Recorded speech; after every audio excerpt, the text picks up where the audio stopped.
దేవునికి వందనాలు చెల్లించుకుంటున్నాను. అయ్యగారికి, అమ్మగారికి వందనాలు చెల్లించుకుంటున్నాను. నెట్టాలికి రానుబాబుకి వందనాలు చెల్లించుకుంటున్నాను. మా ఇంటి పక్కన బిందు ఉండేవారు అనమాట. మరి ఆ బిడ్డ ద్వారా నేను దేవుని తెలుసుకున్నాను. మరి ఆవిడే సన్నిధి తీసుకొచ్చారు. అందుపట్ల దేవాదేవుడికి వందనాలు. మళ్ళీ ఇంత మంచి సంఘాన్ని దేవుడు నాకు ఇచ్చినందుకు దేవాదికి వందనాలు చెల్లించుకుంటున్నాను. మరి మా పెద్ద అమ్మాయి వాళ్ళ అత్తయ్య వాళ్ళు అయితే మరి దేవుడిని నమ్ముకుని రక్షణ పొందుకున్న వాళ్ళే. మరి చిన్న అమ్మాయి వాళ్ళ అత్తయ్య వాళ్ళు అయితే మరి విగ్రహారాలు పూజలు చేసేవాళ్ళు.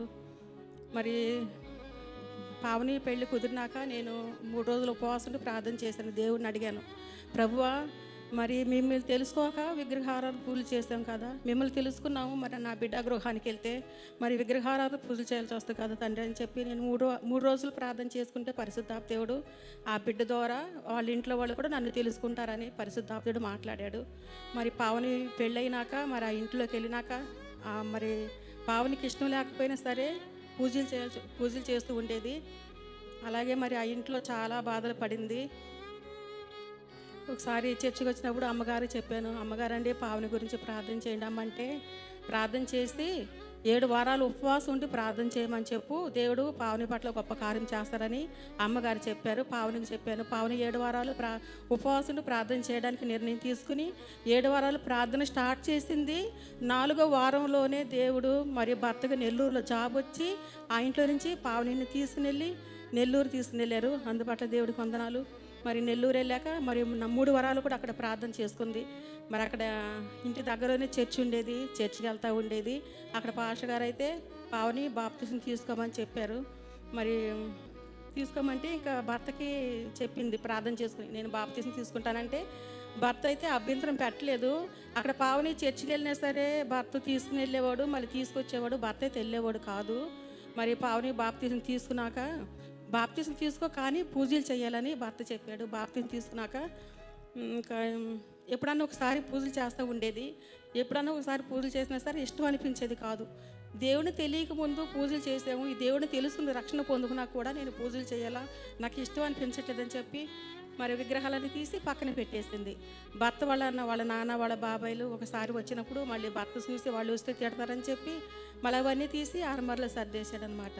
ఇంకా నేను ప్రభువా నేను ఒక్కదాన్నే కాదు మీ సన్నిధికి వచ్చేది, నాతో పాటు నా బిడ్డలు, నా అల్లుళ్ళు, నా మనవలు అందరూ మీ సన్నిధికి రావాలి అని చెప్పి, ప్రభువా మరి ఆ విగ్రహారాధులన్నీ తీసేయాలి, భర్త మనసు మీరు మార్చండి.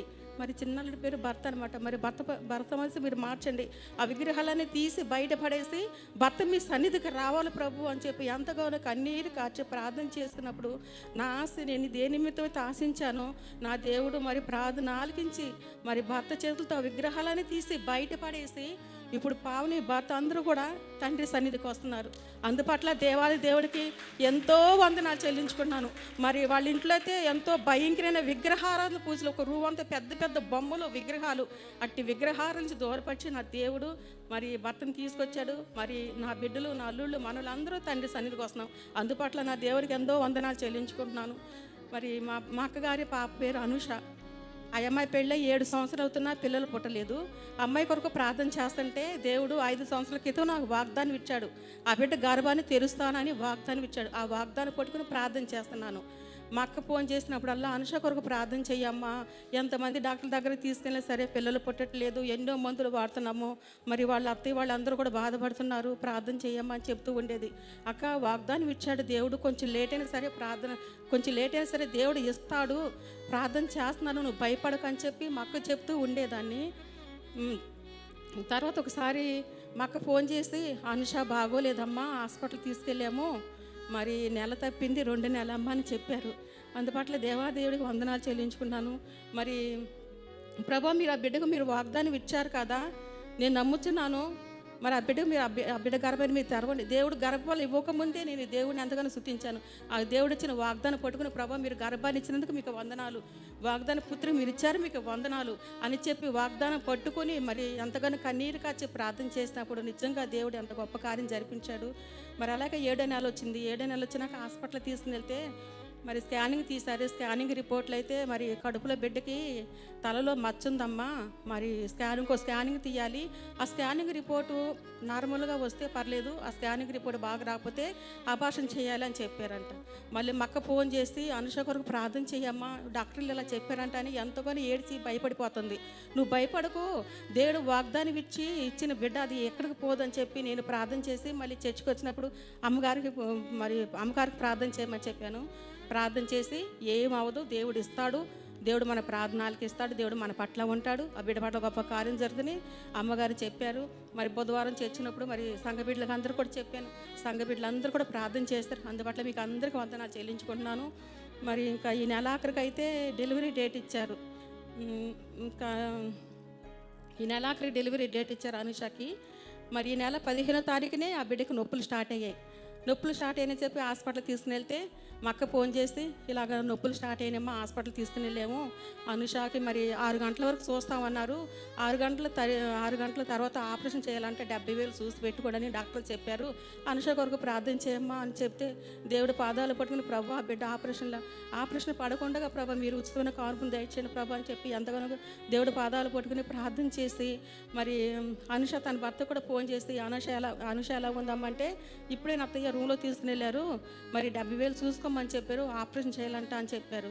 ప్రార్థన చేసుకుని మళ్ళీ నాకు తెలియదు కానీ ఏమి లేదమ్మా కొంచెంసేపటికల్లా నీకు చక్కని పాప పుడుతుందని మా అల్లుడికి చెప్పాను.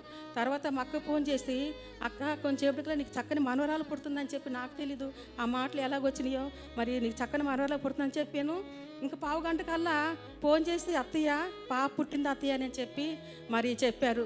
నిజంగా దేవుడు ఎంత గొప్ప కార్యం జరిపించాడంటే నిజంగా వాగ్దాన పుత్రికనిచ్చాడు, మరి ఆపరేషన్ లేకుండా 70,000 ఖర్చు లేకుండా దేవుడు ఎంతో సులువైన కానుకనిచ్చాడు.